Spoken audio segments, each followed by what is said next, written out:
Welcome to Garden Wall Recall.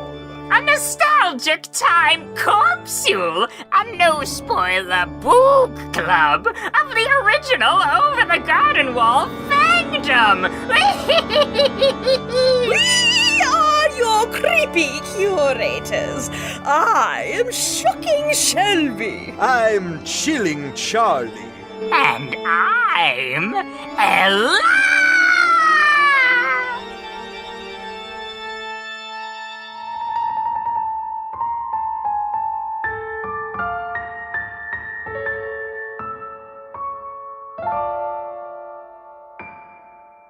Led through the mist by the milk light of moon, all that was lost is revealed.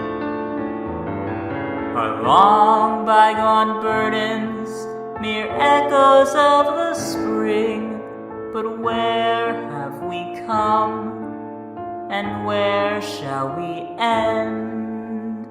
If dreams can't come true, then why not pretend? With ADHD, it does feel like I'm going at 1/2 speed or 1.5 speed, depending on the day. ADHD means your internal clock was built by Salvador Dali. I'm more of an ADHB person. A dog has blog. That's what ADHD stands for. Everyone knows that. All dogs have blogs. All dogs go to Tumblr. So who do we have with us on this fine day? I'm a weary traveler. I'm the highwayman. Okay, well, respectively, welcome to both of you, Weary Traveler and Highwayman. Now, weary traveler and so a highwayman is someone who waits on the highway to steal things from you. So do you think that that's why this traveler... Wait, that's not the highwayman.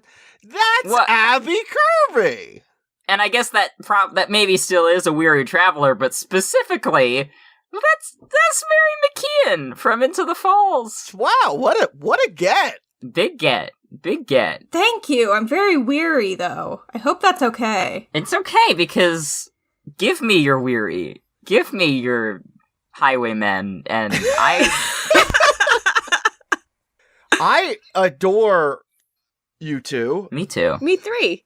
Abby, a scholar of fan studies who has several amazing writings up online and a fantastic TikTok about the process. That's right, and several fantastic guest spots on Mr. Shack Look Back itself. Abby sent us an email in response to one of our episodes, and we were both like, okay, well, we need to meet this person and get them on the podcast, so we did. Now I'm here. And I guess Mary is technically our rival. Yeah. It's one of those it's a rivalry all for theater, because in the background of it we're secretly buddies, but no one can know. I'm not here to make friends. Yeah. I'm here to make Garden Wall Recall. Friends, we're not doing Friends. That is what, yeah. Friends would take way longer to do a full rewatch because it ran for 10 years. Oh no. So we unfortunately can't let you guys past this point of the museum with your normal mortal names. The two of you do have to come up with spooky themed names before we can proceed. So what you got? I guess if I had to pick a spooky name, my spooky name would be Abby. That matches Ella's. Oh my god, one of you's gonna have to change. Alternatively, you could be Scabby. Ooh. Or Stabby. Stabby Kirby. What's your scary name, Mary McKeon? I think we know right there. Is it scary? Is it Scary McKeon? That's what I was rooting for. That was my first thought. I could also go with morbid Mary McKeon. Bloody Mary. Oh, Bloody Bloody Mary. Mary. That's Bloody fine. Mary McKeon, yeah. You know what? I like Bloody Mary. That's something that hadn't occurred to me before. I think Scary McKeon is. I think a little too your obvious. your full name is Bloody Mary, Bloody Mary, Bloody Mary McKeon. Yeah.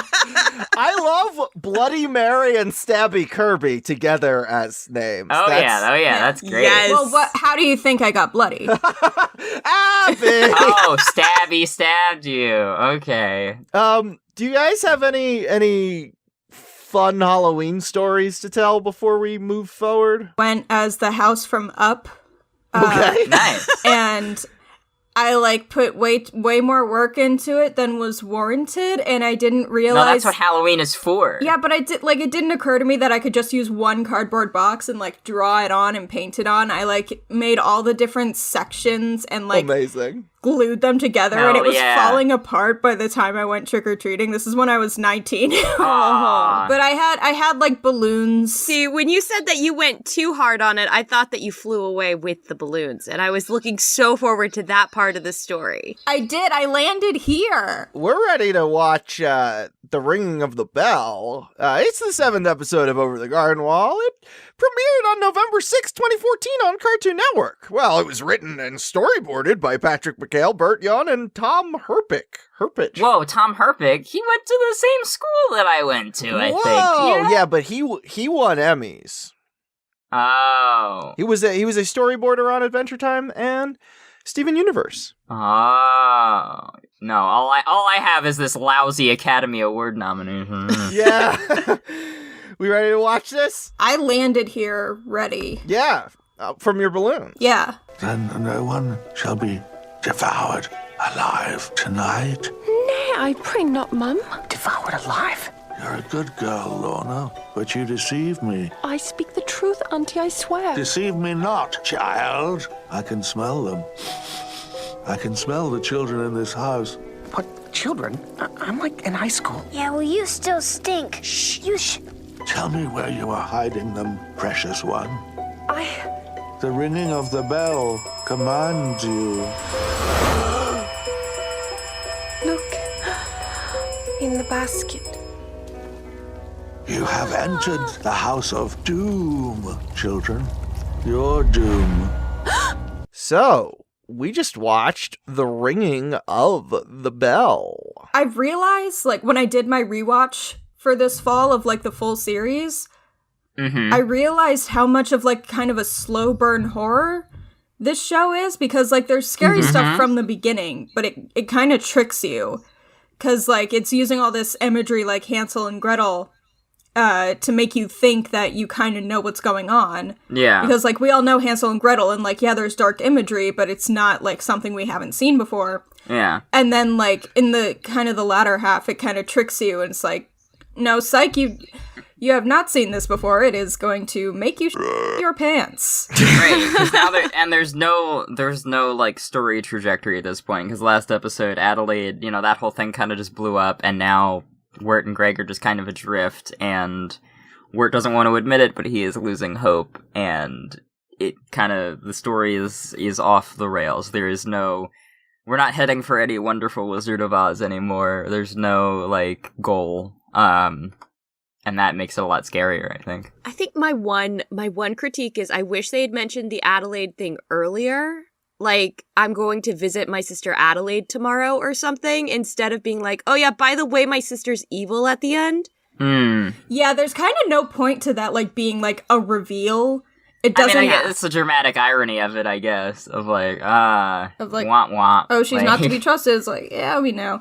But I think that might, like, I don't know. I wonder if mentioning it earlier would kind of drive the story in the wrong direction, because then it would probably just be Wirt, like, trying to convince Lorna to leave, because he can tell her, like, oh, well, like, her sister is evil. She probably is too. I mean, I don't think it would have changed anything in the plot, because they already don't trust her from the start. That's true. Adding the Adelaide thing at the end doesn't really do anything. But if they had put it at the beginning, it would have been like, oh my god, yeah, we know that this woman is for sure evil. So then the plot twist at the end where she's not, like, hits a little harder there. But I'm not sure what context Adelaide would have been brought up, because Auntie Whispers in this episode clearly doesn't care for her. Like, I don't think they have a relationship. I think she's like, oh yeah, like, watch out for her. She doesn't like talking about her. So if she were to bring up Adelaide earlier in the episode... They're no longer friends on Facebook. Yeah, exactly. Now, they've blocked each other on Facebook. It's pretty sad. Lorna, I can't figure out how to do this. Lorna, help me with my Facebook. But yeah, that Auntie Whispers is kind of a misdirect. Auntie Whispers is big and freaky looking and voiced by Tim Curry, and is hypnotizing this child so that she stays home and doesn't become wicked. And you're like, well, That's pretty messed up. Yeah. But it turns out she is Yeah. actively possessed by a demon. Yeah, well, to be fair, like, you don't trust Auntie Whispers because she comes in and this, like, rock and roll riff starts playing and she goes, "How do I? See, you've met my possessed teenage girl." And then she escapes to the one place that hasn't been corrupted by demons. Space. But someone here knows an awful lot about demons, huh? That's true. I wonder if it's our very own Stabby. Demon. I know a little bit. What insight can you offer then? Well, looking at part of what I think this episode is trying to harken back to is like Puritan culture, and that's one of the first senses that we get when Auntie Whispers enters, and she's this kind of horrid-looking woman. So obviously, our initial gut reaction is to associate that with evil, and that script is kind of flipped. But I'll get into that more in a second. When she's saying that, like, Lorna, you need to stay in here, or you'll become wicked. Is definitely trying to harken back to that idea that she's dressed kind of nun-like as well, right? She is a little nun-like, and then being voiced by Tim Curry, the way that they've drawn her, she is slightly masculinized in a way too, and so like there's a lot of gender politics at play in this episode as well. That's true.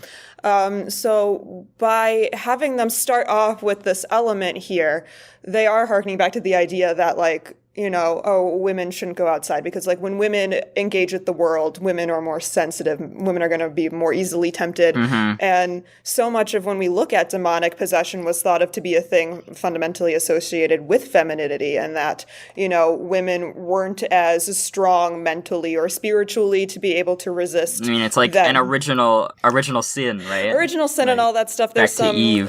there's some talk about like demonics and like the female womb and all of this like weird creepy stuff that people were thinking back then, as well as just the idea of even hysteria being associated with demonic possession in women. So this is heavily relying on sort of this historic culture that we have about demonic possession, and even so much of the media we consume that involves demonic possession typically involves women in some way, shape, or form. So it's really playing on all of these different stereotypes that we've developed. Right. And on a like visual level, you've got Auntie Whispers, being like disproportionately large. So I guess there's like correct me if I'm wrong, I haven't actually watched the movie, but like a Spirited Away vibe, right? Bit, like, yeah. I would say so. I compared her design to Maurice Sendak when we were watching it's it. kind of a wild thing, yeah. She's kind of a wild thing. She makes my heart sing. I was going to say that. She's supposed to be grotesque because the assumption is that if a woman is possessed, she is no longer desirable in a certain sense. So obviously she's ugly. We get lots of anti-Jewish sentiment from these old thoughts as well, like witches with hooked noses and things like that. So it's really, they're really trying to make a statement here about partially the way that we judge people, but their statement is nuanced. So I'm actually going to quote somebody here. I have a paper in front of me. Please do. This is Christina Wilsey. And her article is titled, "All That Was Lost is Revealed, Motifs and Moral Ambiguity in Over the Garden Wall." And so she writes that when Greg says, "For some reason, I thought that old lady was the people eater, but it was Lorna all along. It just goes to show you stuff." Like, it's humorous. It's definitely humorous for Greg, but it's not clear, like, what he doesn't actually say. It goes to show you, and we're like, show you what? Show you not to judge people, show you that things are more than what they seem, that, like, the line between villain and hero is very blurred. Known as the Villo line. The Villa line. Yeah, the Villa line. And then she writes here that Lorna is an innocent monster, Auntie Whispers is a loving jailer, and Wirt's a young hero who is largely irrelevant to either of their stories. That's true, because they have like the resolution of their arc with like Auntie Whispers. When the demon is finally exorcised from Lorna, Auntie Whispers has this moment of like, "Oh, now you don't need me to take care of you," and she's like, "No, I still care about you. Like, you had to do these harsh things to keep the demon at bay, but now we don't have to worry about that, and we can be like a family." And Wirt has nothing to do with that. Yeah. There's something very appealing about this story about possession, mostly involving two women. Like, yes, Wirt is the one who kind of like gets the outside perspective of like, oh, hey, I can use this bell that the frog swallowed. But really, it's exciting to see that this is a story where both of the women, one, survive to the end of the story because that's very unusual, but then go on to live happy lives separate from the male lead. And kind of showing like the strong bond that they had that was forged through this. And I'd be really curious to know more about the backstory, because if she's not Lorna's real aunt, then that implies that there's more history there to them that just is not present within this single chunk of the show. I love the line where that's revealed. It's like, oh yeah, she's not actually my real aunt. But see, that's messed up. like that's just, he's taking that as more reason to be suspicious. My headcanon for how they kind of came to be together is the demon possession happened like way before they met. I don't know where the bell comes from, but I think she might have lived in like some kind of Puritan village. They realized she was possessed. They may have like tried to torture or kill her. However they tried to deal with possession in Puritan times. I'm not trying to be melodramatic. I'm just thinking of how they would have handled that. Yeah. She like escapes into the woods or something, meets Anti-Whispers. Anti-Whispers kind of takes pity on her.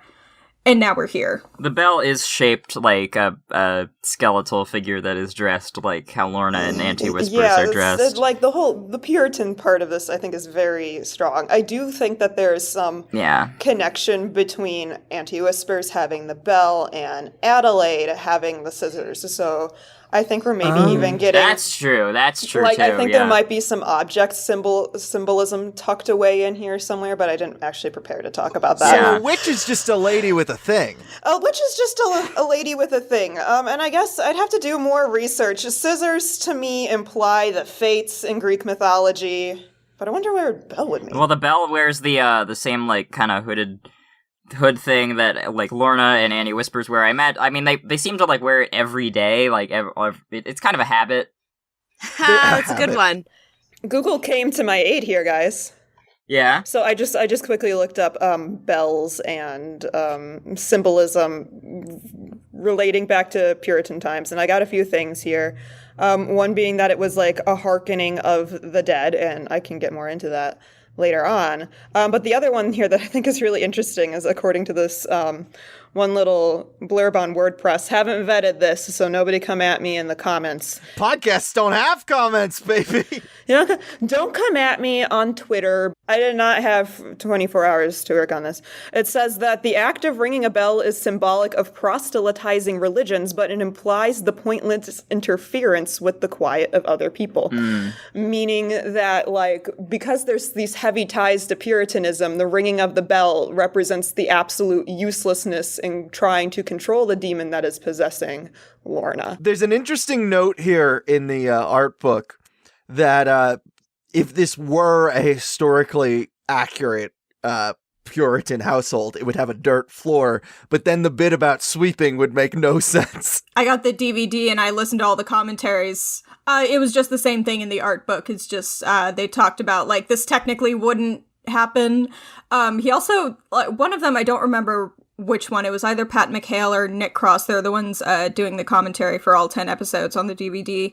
One of them is saying, like, you know, Anti-Whispers, like, you realize she's not evil at the end, but he says, like, she's not the best because she is keeping Lorna there. Well, there's a lot that we don't know. We're only getting a segment of their story. Yeah. But it does kind of call to mind, like, why didn't she think before to, like, you know, the ringing of the bell commands you to, like, not possess this I think it goes back to the Puritan, like, ism of it all, is that, like, you know, tradition is also such a huge thing in it, and, like, we don't think to, I mean, maybe that is another comment on, like, misogyny, and, like, we don't think to, like, address the roots of the problem. We only, like, treat the symptoms, like, over and over, and it's, like, playing with your expectations of misogyny on top of itself, because, like, you know, Lorna is so incredibly, like, conventionally feminine, and to the point where, like, they're even, like, there's romantic teasing with Wirt, and of course, like, Anti-Whispers, as Stabby said, is masculinized to the point of even being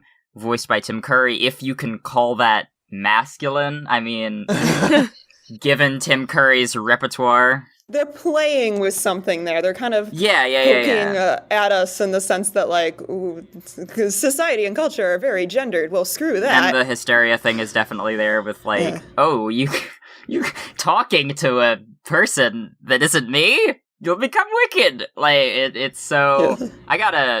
I have some gender-affirming surgery coming up. It's a lobotomy. Sorry, that was a bad joke. Nice. The art book also talks about anti-whispers on a visual level that... So, in animation on model sheets, sometimes you can do things called special poses, which are basically if you have, like, a really weird expression or pose that you want to really make sure translates into final animation. Because, you know, when people are animating your storyboards, especially overseas animators, they're going to make it conform as much as possible to your model sheet. But if you have a separate model for, like, okay, I know this drawing looks different, make it look like this, then it can get a lot more diverse. And they did that for Anti-Whispers to emphasize her creepiness. Like, there's a lot of faces where it just kind of looks, she just kind of looks smeared. Like, I don't know how else to describe it. Like, her face and her pupils are these really specific shapes, and I think that goes a long way. She's a smear that came to life. She's an animation smear that came to life one day. Regarding Lorna's demon form, Nick Cross said, Cartoon Network's only standards and practices note was that Lorna's teeth were too sharp, and they were told to square them off. So they squared off the teeth, and it ended up looking scarier than just sharp, pointy teeth. I was gonna say, that's a little scarier than just basic, like, very sharp teeth. off-putting. On the subject of Spirited Away, which does feature two sisters that are witches, it's a very similar, like, style of animation that they're going for with, like, there's a few Yubaba clips of animation that remind me of sort of the animation they're going for with Anti-Whispers. Of course, it's like a little bit more refined because it is a more expensive budget that they have for that. But they do go for some of those like horrific shots that you're never sure, like, is this a good person or a bad person? Turns out that both Yubaba and Zeniba in Spirited Away are fine. Like, they're nuanced characters and they are not scary or villainous, but you think they are going into both of those. Especially because we've just come off of Adelaide. Yes. And she could not be trusted at all. So, of course, they're going to be both on high alert. Mm-hmm. Also, I hate to correct you. I think when you're talking about witches who are sisters, I believe your pronunciation was a little off. I believe it's pronounced sisters! Sisters! You're right! I should have pronounced it sisters, except that they are twin witches, so technically they're twitches. Yeah. Oh. I was just gonna bring up Hocus Pocus 2. Why 2? Because that conversation just reminded me of, my friend and I watched both of them on Halloween night. Oh, okay. The second one, like, it doesn't make the witches, like, the good guys, but it does kind of make them more sympathetic, which to me didn't work, but it's the same kind of dynamic here. Interesting. I mean, they eat children. Yeah. How much? Well, not in the second humanization? One. They don't do that in the second one. But that's the whole premise, is that they eat children. They don't have to eat children, but they decide to eat solely children. I mean, why do you think I became a teacher? I see what you're going for there. Yeah. No, just kidding. They'd be nasty. They're really stinky. This is a detail I only noticed on this watch. You can see, like, the stitches on Lorna's, like, sleeves. Like, you can kind of see all this detail, and, like, it kind of makes her clothes look, like, a little cheaper, and, like maybe she, or like, handmade, obviously, like, handmade, more but, like, worn. maybe worn, or maybe, like, she's not super skilled That at sewing. Cinderella vibe. Or re-stitched every time she transforms into a demon. She rips her clothes, like the Hulk. God, it'd be great if Lorna got really big and green and then just wore, like, little purple shorties, booty shorts everywhere. I have to keep you from becoming a Hulk, child. You might Hulk out, child. You wouldn't like her when she's angry, boys. When she's wicked. No. Anti-Whispers. Smash! The scene after, the demon leaves Lorna when she, like, falls onto the ground. I don't know if it was referencing this painting specifically, but it made me think of the Ophelia painting where she's, like, in the river. Ah, maybe. Because, like, there's all that, like, floral imagery, and there's a body of water nearby. Lorna's not in it, but... And the floral imagery, Pat McHale noted in the art book that said, at the end of the climax takes place in a field of forget-me-nots, which is a visual joke as Wirt and Lorna are saying their goodbyes. See you again sometime. Don't forget me. It's fun. Also, Greg, can we talk about, like, Greg is the MVP of this episode. Like, he's on his A game throughout this entire episode. I know this episode is probably the scariest, but it's also maybe the funniest. Like, Oh yeah, We're here to burgle your turts. I love that. Just for no reason, when she asks who they are, he just says we're burglars. the banter at the beginning of, like, you know, if you want to go look for Beatrice, you could do anything you want. Anything? That's a lot of power. And then a tree falls. Oh no! Did I knock down that tree with my powers?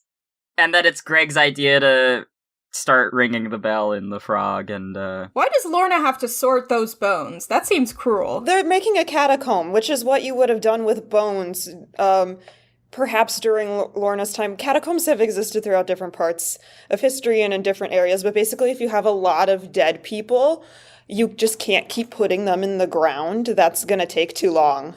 Lorna ate those people, so it's like, hey, clean up after you eat.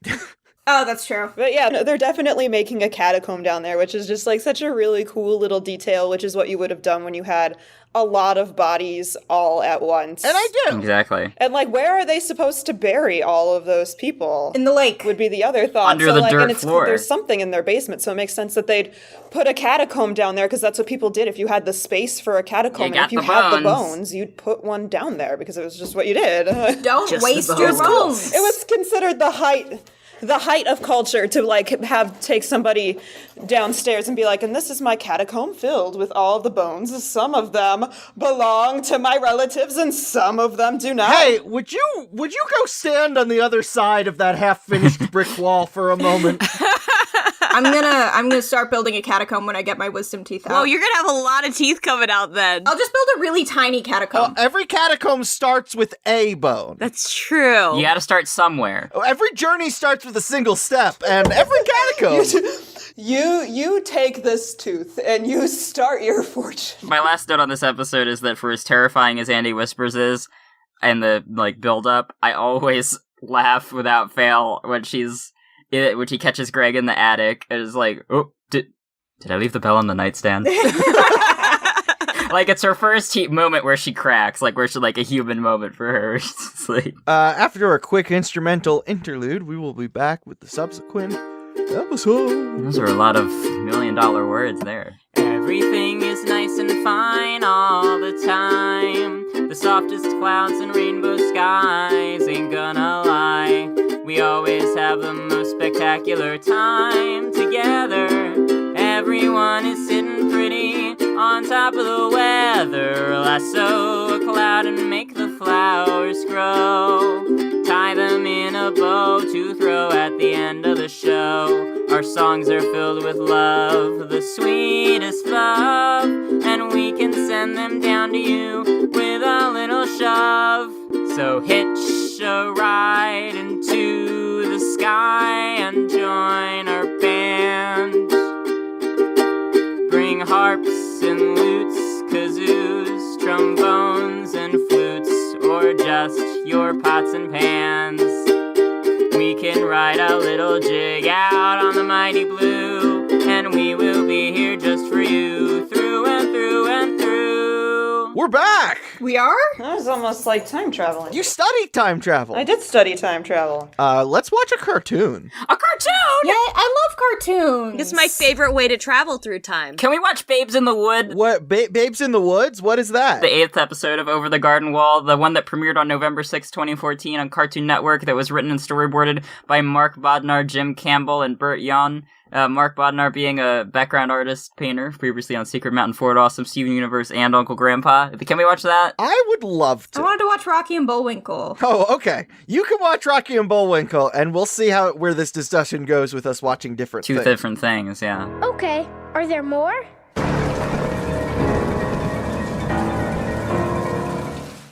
Well, that's enough. So that was Babes in the Wood. Stabby, what are your thoughts on Babes in the Wood? I love this episode just for fond reasons. It Me reminds too. me of my best friend. I think that's what the inside of their brain looks like, just little babies floating everywhere. Oh my gosh. And like just Yes. horrific scenes of just complete and utter nonsense. Mm-hmm. Like sad dogs. Sad dogs. It's kind of just, I don't know. My best friend's a little weird. I love that I love for them. I love them. So this is a really cool episode, though, because separating from the ideas that it's like got a lot of homage to older animation through its color choices, through the characters and so on, all of that. This is a cool one because it is the first one that kind of solidifies not necessarily anything that's proven about the show, but definitely some theories as to how the unknown operates.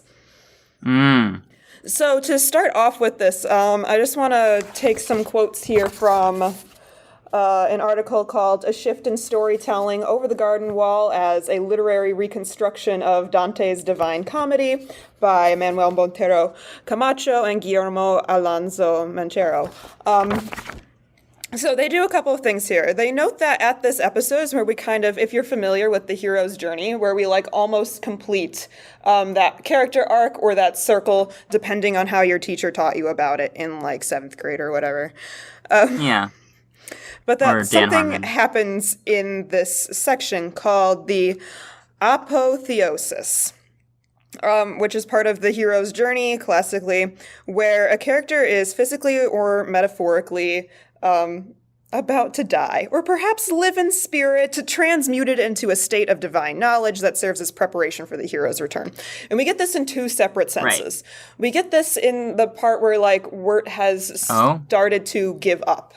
He doesn't think there's a way home. He, like, falls asleep under the tree. That tree starts to consume him, which we know is meant to represent, like, the beast kind of taking hold of one's will to essentially keep living. And then we have Greg, who's having the opposite side of that, where he's like in this transmuted state of divine knowledge. So they both hit that part of the hero's journey where it's like the make it or break it moment. Often when the hero is at their lowest, and they're both experiencing it in 2 different ways, which I think is really... Because they cope differently in the opposite ways. Yeah, they do it in the opposite way, and it's so fascinating. But it's also the part where if you're paying attention and you're aware of some of these things, you start to get the sense that this might be, as the article suggests, some variation of hell, which I think is ultimately fascinating, or some variation of purgatory, that Greg has to sacrifice something to get Wirt to go home, that Wirt has not passed the challenges that are before him, and Greg takes his place, which is really interesting in the long sense. Everyone in this world is like all cherub and baby-ish, so that kind of lends credence to like, it's where all the unbaptized babies are. It's like, I've also seen it interpreted that the unknown is purgatory, going with the beast is hell, but Cloud City is heaven. And it is called Cloud City. Yes, and it has a lot of those different senses to it. It's not necessarily cut and dry because Patrick McHale and team, I don't think we're necessarily going after a very cut and dry interpretation of this story. Yeah, I think that would make it less interesting. But in this article, it also mentions that like maybe the keeping in line with the circles of hell, that maybe being turned into a tree is somehow akin to suicide, which is one of the circles of hell, but also that the Queen of the Clouds is another part of the hero's journey, less well-known than some of the others, that Campbell, the original guy who did the thing, called Meeting with the Goddess, which is like this ultimate adventure represented through like the hero being like at their best, at their height, and then it all plummets after that into this apotheosis. So I just like the way that even though I think that this interpretation of the circles of hell is not at all what anybody on the creative team was going for, I tend to find that when I think of things as related to literature, that is not what anybody else is going for. Although the inclusion of the name Beatrice does point to the opposite. It is very, It does. Yeah. It does. Yes. So I think it's really fun that these things can happen accidentally because they are so ingrained within our culture. Yes. That the team set out to make this sort of fantastical story in a very dreamlike setting that pays homage to animation and Americana in ways that are ultimately fascinating and complex, and that we get this sort of retelling of a very classic tale through different eyes. Like we can even see Wirt as a representation of Dante, that he's the person who has to go through all of the layers, but that Greg is his Virgil, the person who is more confident, the person who actually seems to know the way and what to do. And so that in order to get through it, like, Dante has to listen to Virgil. He can't constantly try to explain why he's right about things. Like, you have to listen to your guide. So there's really interesting thoughts in there. And yet, Wirt still just on him the whole time. The whole time. Like, the whole time. He has learned nothing throughout this whole journey, and... Which is why he can't get through, which is why that he is unable to complete this journey. You speak of the history of animation and Americana.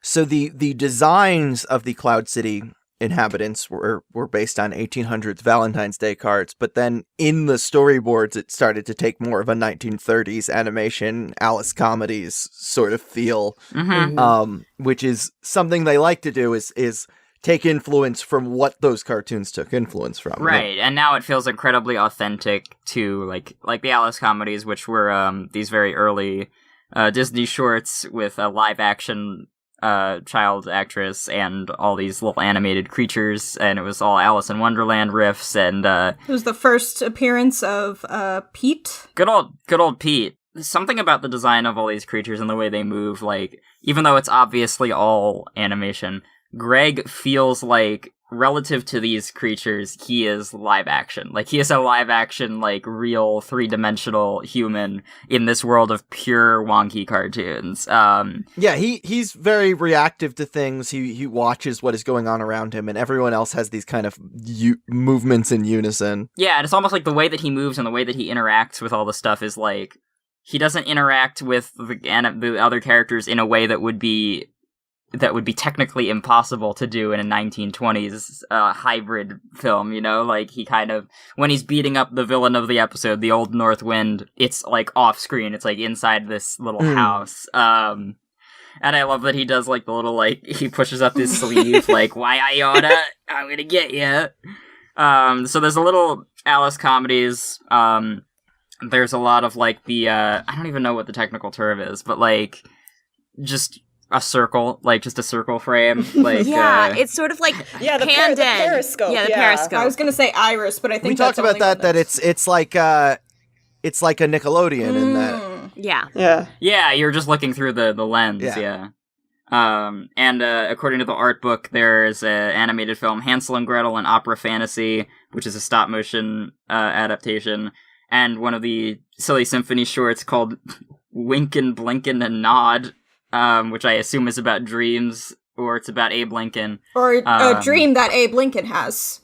Did you say Abe Lincoln? There's a lot of that stuff, and then I think, like, throughout this whole thing, there's a lot of Wizard of Oz throughout the whole series, but particularly here, with, like, hey, here's all these little creatures who are welcoming you, is very, like, Lollipop Guild, Munchkins, Welcome to Munchkin Land. And very Pinocchio in that or / Peter Pan in that it is a star that begins the journey and a lady clothed in blue. Know, Charlie, I don't know if I would associate Patrick McHale with Pinocchio in any way. It's really interesting to me that they mentioned the Hansel and Gretel one. I don't think I knew about that cartoon, but the music in this is similar to the opera Hansel and Gretel, which I'm very familiar with. So the cartoon was an adaptation of the opera, is what. And I'm saying I didn't know that cartoon existed, even though that's one of my favorite operas. So, like, so the song Forward Enroy, or is that kind of resembling, because it's very operatic? Well, so a lot of the music in there is like lullabies and duets, so it's like da da da da da da da, like that's very the way the music goes in there.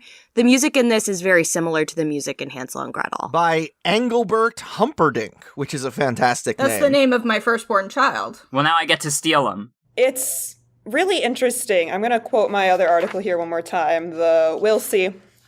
That it draws so much on these like deeply rooted archetypes that feel and emanate childhood in a lot of ways, but it's also using archaic imagery at the same time, like things that are not from the time in which any of us were living. And I like that juxtaposition between the two, because it's also one of the themes that become really prevalent in Over the Garden Wall, which is the fine line between childhood and adulthood, between life and death.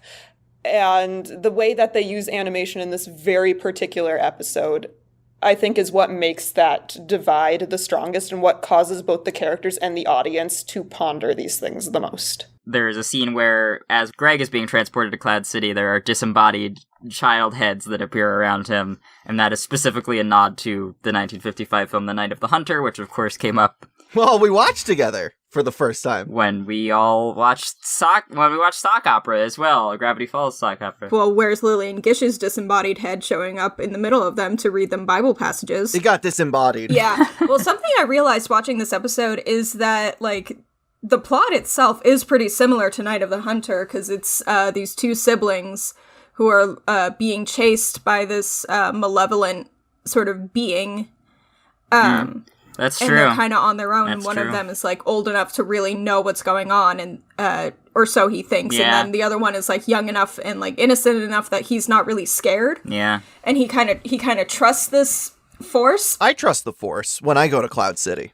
No, it's a trap. But Wirt kind of has the inversion of the arc that the brother has in that movie, which is in Night of the Hunter, he kind of spends the entire movie assuming responsibility for his little sister, and then finally, like, they meet Lillian Gish's character, and he finally has to realize, like, oh, I'm also a child. Like, this should not be my responsibility. Yes, that's true. Yeah, that's And true. so he kind of allows himself to be taken care of by, like, an adult who actually wants to keep him safe. Right. Whereas Wirt is like, you have to give a shit, buddy. Well, because, like, the difference is, like, they're on their own here. They are fully on their own. So Wirt has to, for as long as it's just him and his brother, he has to be the responsible one. They've met a total of, like, maybe 2 trustworthy adults in this whole world. Yeah. And it's sort of like the same in that movie, like the Beast, the same way Robert Mitchum does in Night of the Hunter. He kind of gains Greg's trust in a way.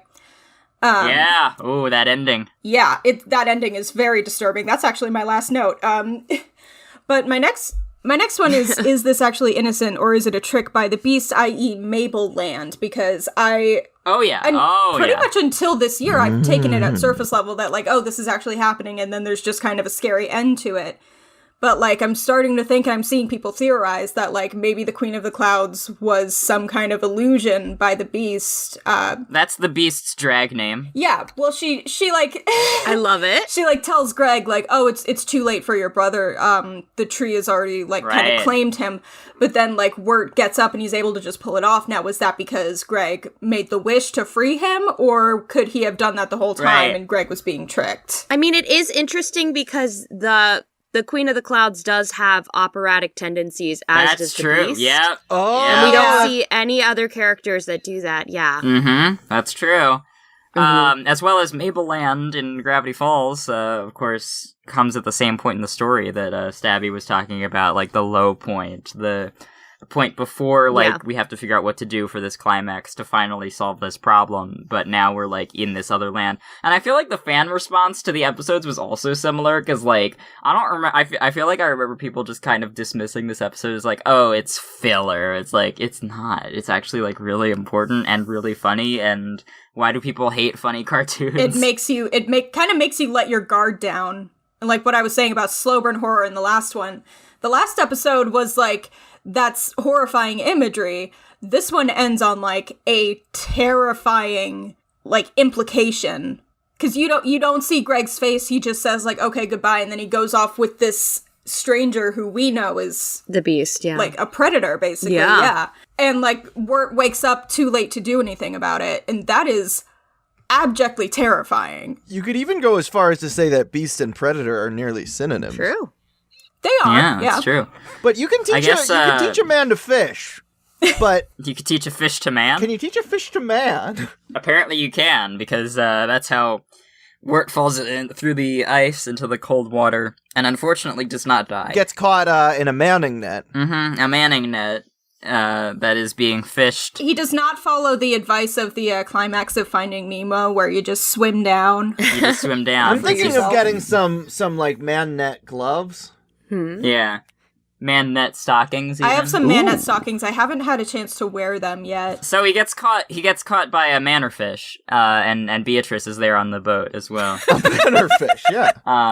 But another, I guess, thing to suggest that maybe this is all a machination of the Beast is that the Old North Wind is kind of the, like, mini-boss of Cloud City, and we see the Old North Wind and his little cronies bullying everybody in Cloud City, and it translates to the cold air of the forest, putting a chill onto Wirt and Greg in real life. It kind of gives Greg this sense that he's a hero now, and like, of course, in his child mind, like, of course, the Queen of the Clouds is gonna grant him a wish because he saved them from this grumpy old, like, evil-looking force. That calls back to what Greg thought would happen when he saved Beatrice, is that he would get a wish, that he would get turn into a tiger. Mm-hmm. Yeah. The last song in this episode that we didn't talk about, Everything is Nice and Fine, which is, like, the welcoming song.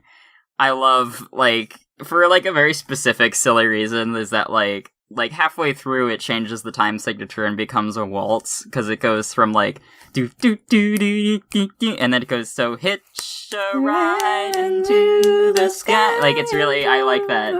It's really fun. Changing from duple to triple that's duple. A very specific and, like, noted change, yes. Yeah, and it reminded me of what you were citing from the Hansel and Gretel thing. I wonder if that, because it feels like it slows down into what could be, like, more of a lullaby. Yeah, so Hansel and Gretel specifically has a chorus of children that is not always seen. It's usually just, like, disembodied voices. Ah, I see. That's terrifying. It is terrifying, and I think that that's the point. But sometimes at the end, you see the kids, because they're, like, the kids that the witch... I prefer embodied children. Yeah, that is preferred. Yeah. But yeah, no, sometimes at the end of the show, you'll see them, and they're the kids that the witch ate or trapped. Kind of like the bones of the people that Lorna ate. Exactly! Or like how everyone who got eaten joins in on Don't Feed the Plants. That's true too, yeah. Yeah. And I made an Audrey 2 reference during this episode, because there was like a fly trap looking thing, and then it turned out to be an onion. So this was the sequel to that reference. We could call this Audrey 3. Ah, yeah. Yeah, Audrey 3. So, Wirt, it seems like, you know, obviously from episode 1, Wirt has been ragging on Greg, blaming Greg, and, you know, implicitly or explicitly, like, saying that this is his fault. But we don't see Greg fazed by that throughout the whole series, except here. We finally kind of see what that's done to him internally. He does, because he never let it show. He never let it show through that it's a lot of like that kind of like parenting lesson of like kids are sponges, you know, like they absorb everything that you tell them. Even if you don't think that they are listening, and they're smarter than you think they are. And Greg has internalized everything that Wirt has been saying to him this entire time, because when he's talking to the Queen of the Clouds, he says like, oh, I was goofing off again, and now this is all my fault, and I need to do something, and it's what leads him to essentially run off with the beast, with the like make a deal with the devil, basically. Yeah. Which I guess is another kind of parallel to Gravity Falls, to Mabel, and to that like moment of desperation leading you to, you know, get manipulated by the devil figure in your story. Except I don't think the fans like went on tirades against Greg for falling for it. Here's why Greg is the worst character in OVD. No, that's just Wirt. That's just Wirt. Wirt is the one saying making those video essays. Wirt makes a video essay about how much he hates his brother. Wirt makes a video called Greg is terrible, and here's why. He got us lost out here in this forest. He sucks. I love that instead of making a full comic being like, yeah, Greg was selfish, there's just a double down of Greg as a child comics. Yeah. And you need to stop being selfish. Yeah, pretty much. Greg enters the Gregverse and realizes there's nothing wrong with him and he's fine. I love that there's this like connective tissue between episodes that sometimes like the comics would fill it in, but like we don't really need that. It's just like we don't know where they got this outhouse boat. We don't know why they're sailing this. We don't know where Greg got that guitar or ukulele or whatever it is. Yeah. But they have it, and they're just doing that. And I think that might be like another sort of nod to fairy tales where like things will just happen, and you just don't question it. You're just like, yeah, this can just happen in this world. This watch through is really making me realize how much Wirt sucks. Yeah. Like, well, he's a teenager. Teenagers, yeah. Yeah. I know, but like specifically here, it's like he has to learn not to suck. Greg is being put in the position because basically in last episode, you know, where Greg's like, okay, so what's the plan? Where it's like, I don't have a plan, I lied, and he's just saying that to this kid, like, openly, which, you know, points for honesty, I guess. He does sound very ashamed. It puts Greg, it's a very defeated, like, it's putting Greg in the position of, like, it's putting Greg in the position of being the parent. Like, he has to become the parent. Like, obviously neither of them are adults, but if either of them should have to be the parent in this situation, it should not be Greg. Yeah. Why I shouldn't have to explain this to Wirt over and over. Like, I realized that the first time... That's the Night of the Hunter parallel. That's true. I realized that the first time he was taught this lesson, it was from a creepy woodsman who was saying archaic-sounding words, but, you know, there was a grain of truth there. We talked about it.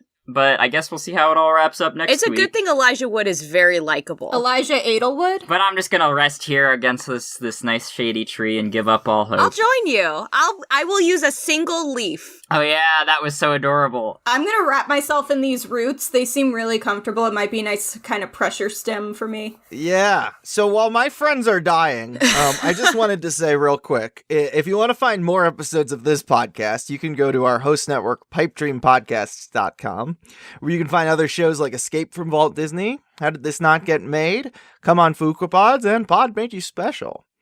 There you can find a link to our show's social medias, Discord server, and our Patreon, patreon.com/Mystery Shack. $3 will get you a shout out at the end of the episodes. $5 will get you into an exclusive. It's exclusive. Over the Garden Wall art book. Now, David Zaslav, this is the part where it's your bedtime, is available on archive.org. You can check out our merch store at crowdmade.com/collection/Mystery Shack Lookback. You can contact us at mysteryshacklookback@gmail.com. Have you ever seen a fish man? Have you ever seen a man or fish? And thank you to Sim for making the intro intermental. And thank you to Abby and Mary for joining us today. Sorry, Stabby and Bloody Mary, Stabby, where can... Those are their living names. No, don't you mean Stabby and Bloody Mary? Those are their... I was gonna say that those are their dead names, but dead name is such a spooky sounding word. I feel like that's what the spooky names are. Yeah. All right, well, you guys can find me on the potentially deceased at the time this episode comes out Twitter at Abby E. Kirby. You can also find me on TikTok at the Fandom Teacher. Yes. And you can also read a lot of my work at the Daily Fandom. I am totally eager to talk about fan studies, animation, the demonic, how all of those three things kind of combine together in weird and interesting ways that I lose a lot of sleep over. Please send me messages. I'm very bored and lonely, and my students don't like to ask me questions. You not only can read Abby's writing, but you should. You should read it. Oh my god. Okay, so you can find me on Twitter at Mabel Page Pines. That's Mabel Page Pines. That is also my Instagram handle. You can also find my film blog at filmknife.wordpress.com. There might be something on there pretty soon about Over the Garden Wall. Ooh. But I host rewatch podcasts with my friend AJ, who has never seen Gravity Falls. And you can follow that podcast. Well, you can listen to it, first of all, anywhere you get your podcasts. That's Into the Falls, a Gravity Falls podcast. And you can follow us on Twitter at The Fallscast. So AJ is kind of being led through the unknown here, huh? Because AJ doesn't know anything about basically, Gravity Falls. I'm Wirt, and he is Greg, and I just you're just like AJ, you suck. Yeah, I just kind of berate him constantly, even though it's not his fault that like he doesn't know all the twists and turns of Gravity Falls. When Liz, aka Pearl Point, previously guested, I said if you want to do the song for that episode, you could go for Potatoes and Molasses or what have you. And Liz specifically requested that I cover like ships with them. So here we are, the two of us. Here we are, The two of us, like ships upon a winding river. And yet somehow we found each other like strangers, you and I.